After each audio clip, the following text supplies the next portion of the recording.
So, in the last segment, I was talking to Graham Elwood about everything, really. So, I mean, I've had a few thoughts about this vigil.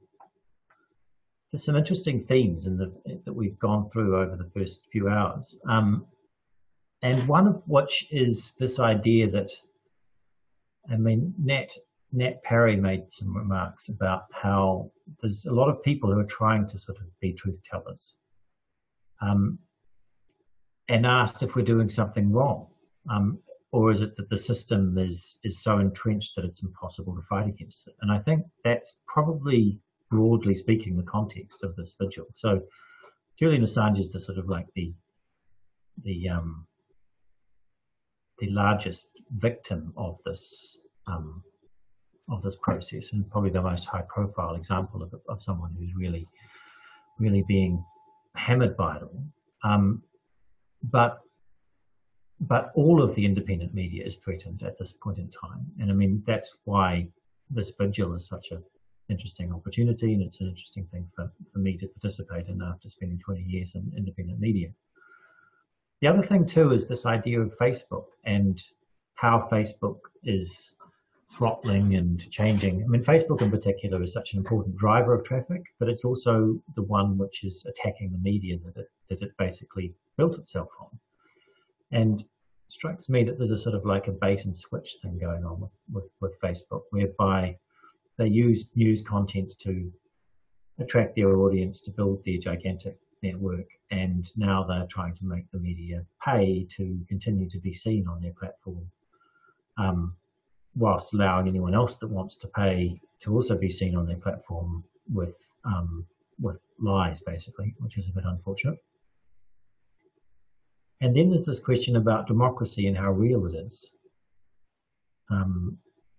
Before the show started, I listened to the last podcast of Dan Carlin, who's a great American podcaster and historian who talks about dancarlin.com, and he talks about a range of different issues. But in his most recent one, I mean, he's got this great podcast called Common Sense, which has always had useful things to say about history. But over the past couple of years, he's got really, really upset about things because, as he says, he doesn't really know what's going on, and he reckons that none of us do, and I think that's probably true. We don't really know what's going on.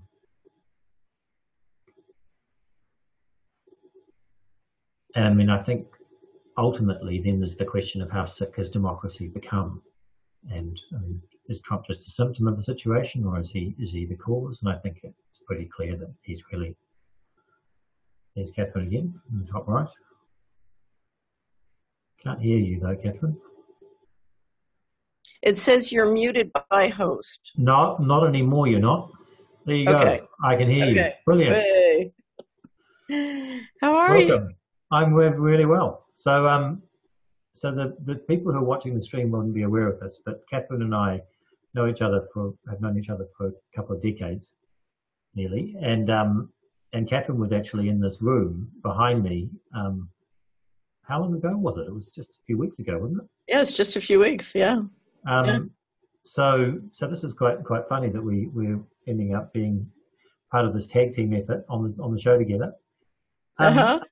So we need to begin by you introducing yourself, Catherine, and explaining who you are. So you're from Tennessee, I understand.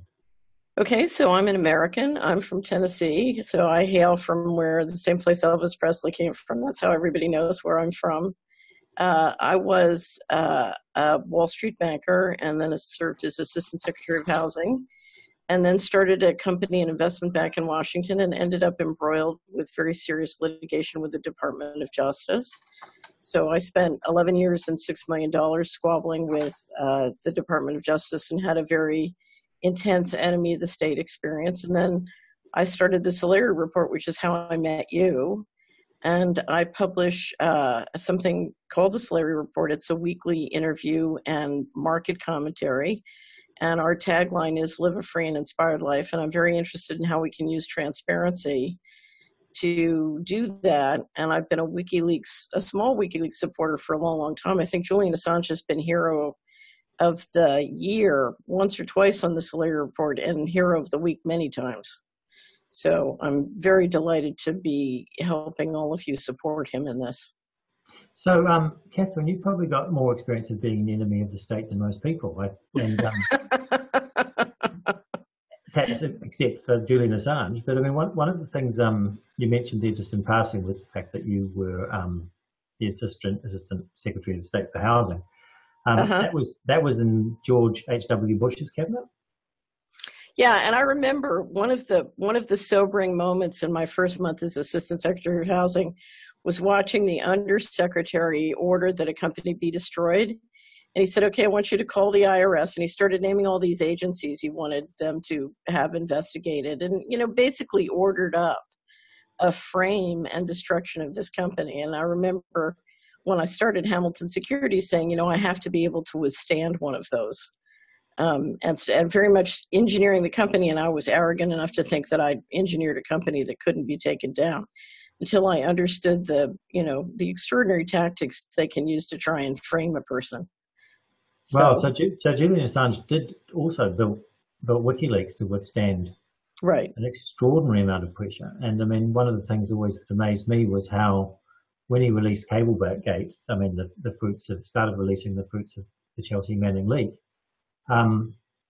He basically, in order to protect himself, he released those files with that sort of like dead switch on it. That if you take out WikiLeaks, then you'll release the whole lot. And at that point, Scoop decided, well, we should publish these files as well. So, I mean, if they're being protected, then let's get them out there.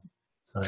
Well, one of the things I keep thinking about is what is the face-saving way we can help the governments of the world backtrack from where they are in Assange? Because I think it's going to be, we would all like to see Julian Assange go free. And you now have a series of governments, particularly the Anglo-American Alliance, which has painted themselves in a corner. And I think what I'm interested in is how do we help them get out of a corner? Yeah, well, okay. How do you think we could do that?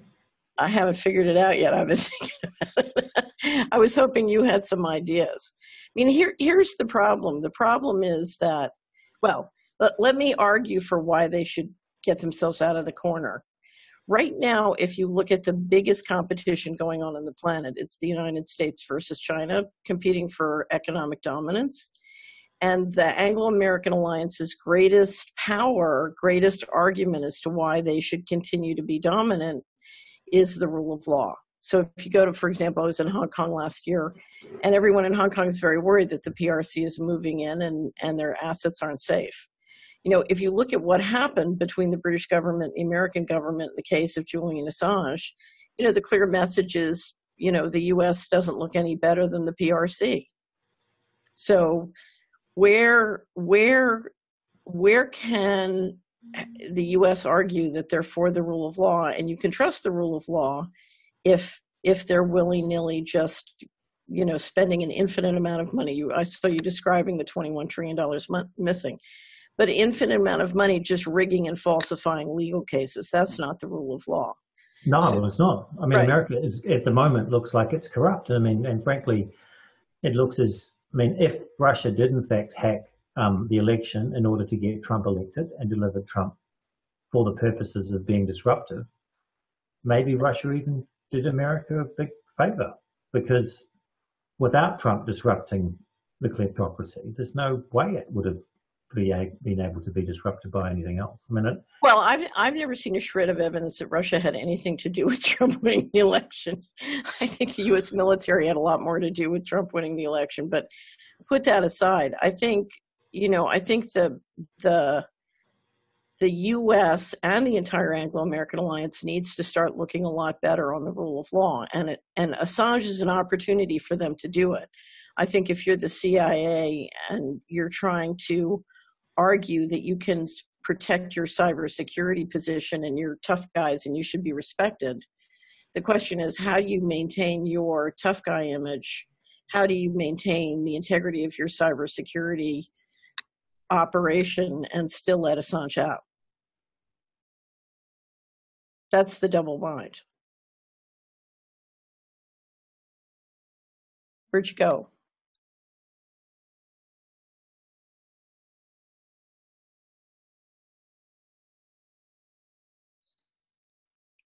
Alastair?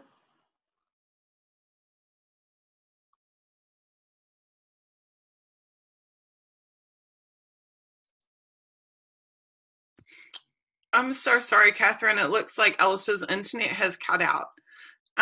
In the meantime, why don't you tell us a bit about when you first became aware of WikiLeaks and why it resonated so strongly with you?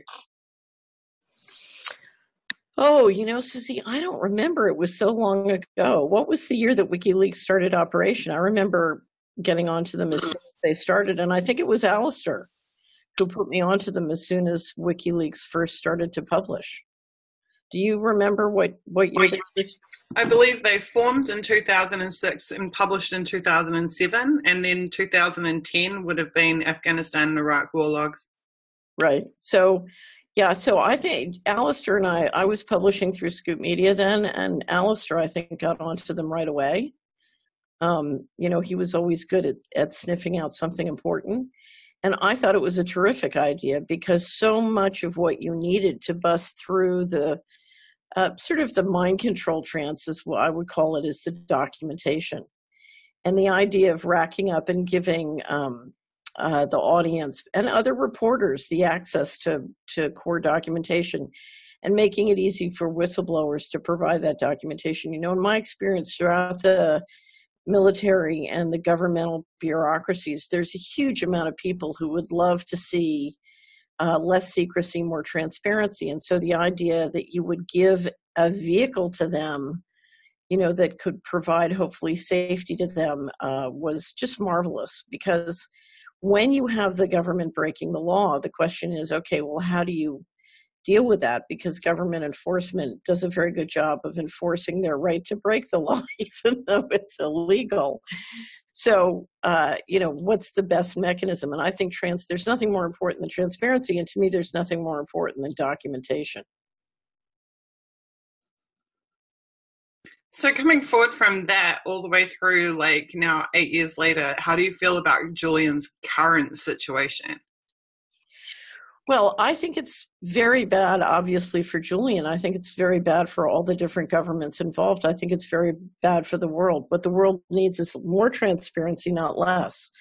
And I think the U.S. and the British government make a terrible mistake by persecuting Assange. And if anything should happen to him in terms of health or physically, you know, if he should die as a result of this or his health be destroyed, I think it's going to be very, very harmful for the United States and for Britain. So I think that's why I think everybody's painted themselves into a corner here. And I'd love to see the governments of the world find a way to paint themselves out of the corner, because I think ultimately it's going to hurt them at the place they need the most help in terms of reputation. You know, the United States, I come at this as an investment banker. What creates financial liquidity? The thing that creates financial liquidity is faith in the rule of law, that you can put money into a security and the contract will be respected. And you're looking, both with the bailouts and the 21 trillion missing, you're looking at a series of events that have significantly harmed the U.S. and the Anglo-American alliance's reputation for the rule of law. And I think this is going to hurt it, and it's going to hurt it with the young people in a way that if I was the president of the United States, if I was Mike Pompeo, if I was the head of the CIA, you know, I would take the long view here and find a way to paint out of the corner. I think it's going to be a very significant mistake to not, to not follow their own rule of law here. G'day, Catherine. I seem to be back. Oh, good. Sorry, my computer just died, just like that, bang. So I'm not quite sure what that was all about. But yeah. So you've been talking about the 21 trillion. So, I mean, this story is just extraordinary, and I've got a question about it, which I'd quite like to ask you, and that is, sure, if you want to steal $21 trillion, I mean, it's something. I mean, I was trying to get my head around it. I mean, when you first started talking about it, I thought, okay, this is just crazy accounting errors. There's got to be some kind of, I don't know, rational explanation, or I mean, it can't possibly be that much money. It's sort of incomprehensible how much. Well, money. remember, until 2 years ago, I only had it up to 12 trillion. What if you go to missingmoney.solari.com and you click on HUD DOD? What we've done is we've taken the two agencies that we've surveyed, which is the Department of Defense, which is missing 20 trillion, and HUD, which is missing 1 trillion.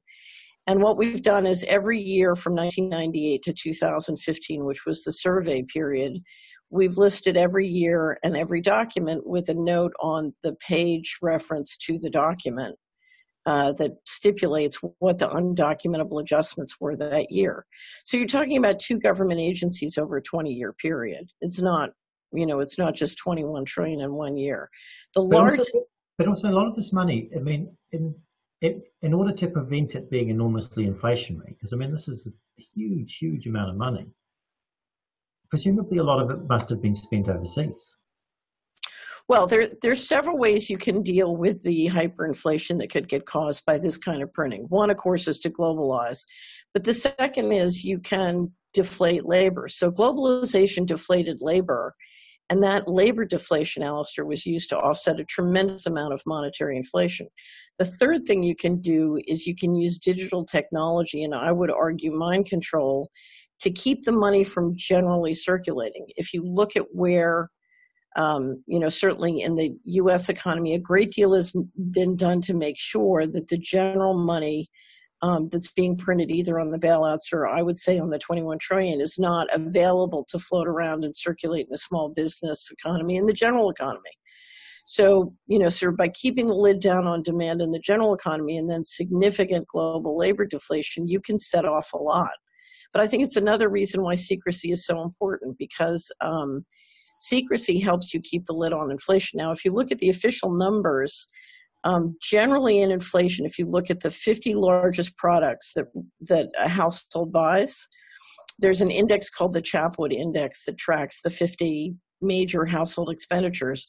The Chapwood Index shows real inflation on those expenditures running in the United States between 8% and 13%, which fits with my experience. So that's the average for the last 5 years, whereas the official numbers show inflation at 2 to 3%. And a lot of that is the squeeze that the average person feels between their real inflation on both their time and money and what the government says their inflation is.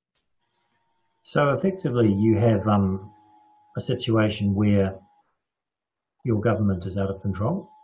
Is that the way you describe it? I would say if you go to missingmoney.solari.com, we also have constitution.solari.com. We've published 3 pieces, one that describes the law related to financial management in the Constitution, 2 that describes the financial management law that relates to how you manage money, and then another piece that goes into the law related to the central bank. If you look at all those different laws, I would say that the government has been for the last 20 years completely in violation. I mean, they are out of control, breaking every law related to financial management. And when your money is run on a criminal basis, the reality is you're a criminal enterprise. Now, I just have to tell you.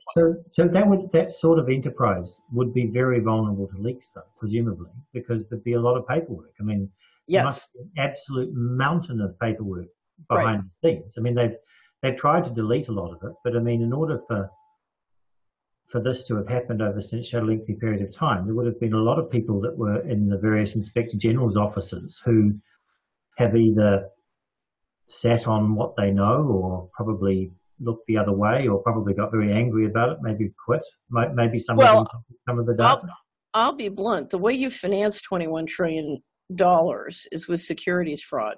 And if you look at 9/11, 9/11 was the greatest document deletion yet. I mean, it's very interesting. Before the Murrah building blew up in Oklahoma City, there was a great effort to move a lot of the documentation on the mortgage fraud during the 80s into the Murrah building. So, I'm always telling people, don't work in buildings that have databases on mortgage fraud. Right. So, cleaning up America's reputation by sanctifying its democracy. newfound enthusiasm of the intelligence agencies that want a proper democracy all of a sudden. So one of the things Dan Carlin was suggesting on this podcast that I was listening to earlier was that the Americans should, like, if they really want to stop election interference, then they should start negotiating a global treaty to stop election interference. There should be a sort of like a global effort to not interfere in anyone's elections and to punish anybody who does, whether they be state actors or commercial actors. Because democracy is proving to be a failure at the moment. It's not. I don't think democracy is going to survive unless it's protected. So. Well, but a decision was made in the 90s that democracy didn't work, and that's when you saw the money start to go missing, and the U.S. government be run essentially by deep state policies that simply left the rest of the policy mechanism behind. So I'll give you a perfect example.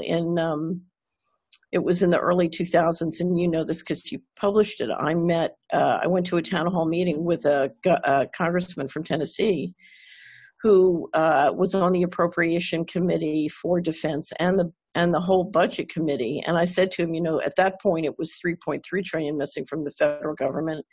I said, there's 3.3 trillion missing from the federal government. What are you doing about it? And he looked at me and he said, nothing. There's nothing I can do. Yeah. So I think that, the real governmental apparatus has left democracy behind 20 years ago. And, part of that is they've taken the money so that they can endow or operate, without the policy apparatus sort of controlling what they do. So I think things are much more serious than that. And the question is, how do you get them back? How do you enforce the law? And to me, the way you have to start enforcing the law is you have to enforce the law with the money. I mean, if crime that pays is crime that stays, it's going to keep on happening. So right now, the government now, if you drill down and talk to the general population in America about the economics of their situation, what ultimately they will all say is they want their check. They want their government check. 50% or more of every county in America is financially dependent on the federal budget, and everybody in the county wants their check. And, their message to Trump or Pompeo or the CIA is make sure we get our check. So there's a multiple personality disorder between what the population says they want and what the leadership has to do to get it. And it's part of the frustration of the leadership who's decided, okay, we give up on democracy. We're just going to go do what we have to do and ignore the general population. So another question in relation to that. I mean, what's the consequences of the $2 trillion or the $1 trillion deficits? I mean, they're going to have serious consequences, I would have thought. Right. And so the question is, how much longer can the U.S. dollar maintain its status as reserve currency?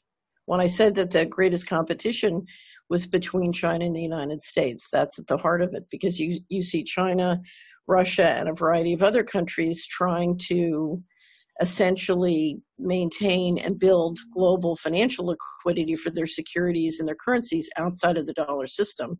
And you see the U.S. trying to force the dollar system to be maintained, force the market share into the dollar system. And I suspect the whole idea of the 7 countries in 5 years after the 9/11 was to get the other countries into the central banking tent so you could refigure the financial system. I mean, that's the question. What is the goal of finally getting North Korea and Iran and Syria into the central banking tent? So to get back to Julian, locked up in the embassy, hopefully watching this at some point in time. Right. I think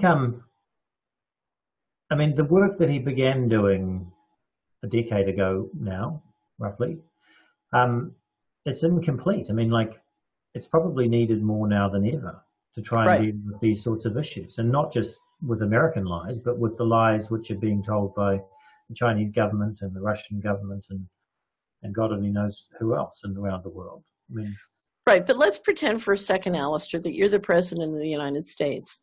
And if WikiLeaks is free to operate without interference, they're going to publish a whole series of documents that are going to destroy financial liquidity.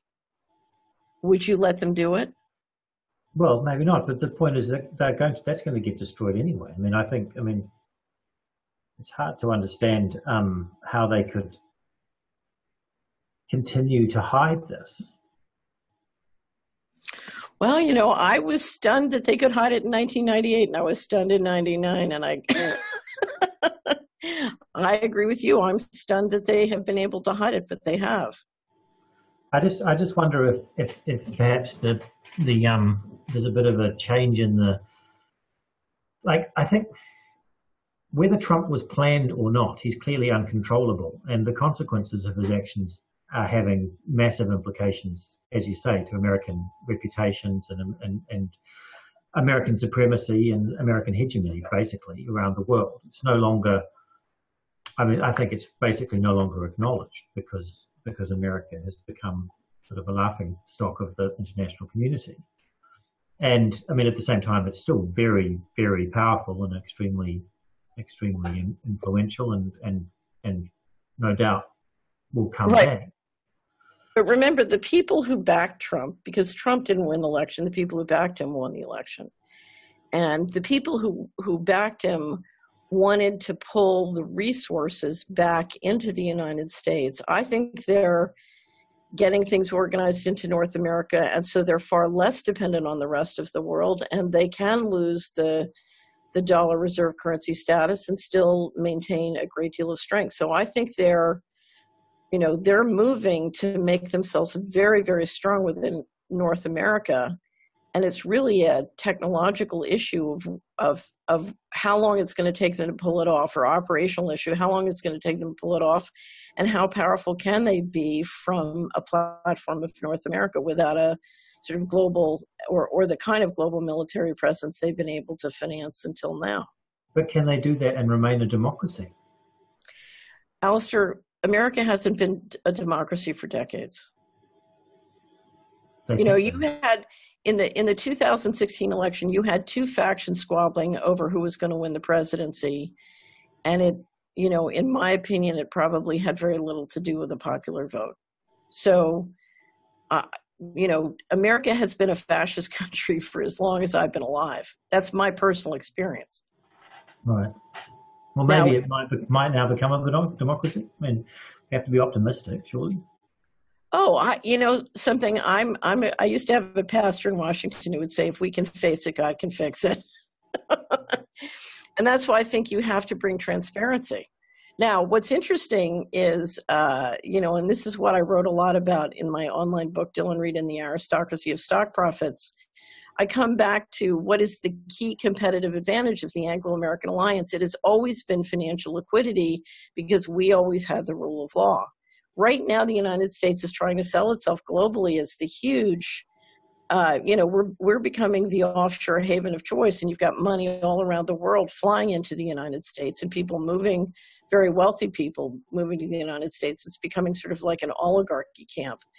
And the reality is, if we're going to maintain that financial liquidity, if we're going to maintain the dollar as a reserve currency, we have to maintain our brand as supreme in the rule of law. And frankly, the bailouts and the financial crisis and the financial coup d'etat have hurt that. That's why, if I was Trump, I would find a way to paint myself out of a corner on Assange, because I'd say, see, there is the rule of law in America, and we respect the rule of law. Sounds like a great idea. Now I've got to go, and you've got to talk to the next guest. So it's been a pleasure. And always a pleasure, Alastair. And a great honour to be on here, Susie. And thank you very much, Susie. And thank you to the whole team that have been managing this stream. And love the new format. And bid you farewell. Thank you very much. Bye, Alastair.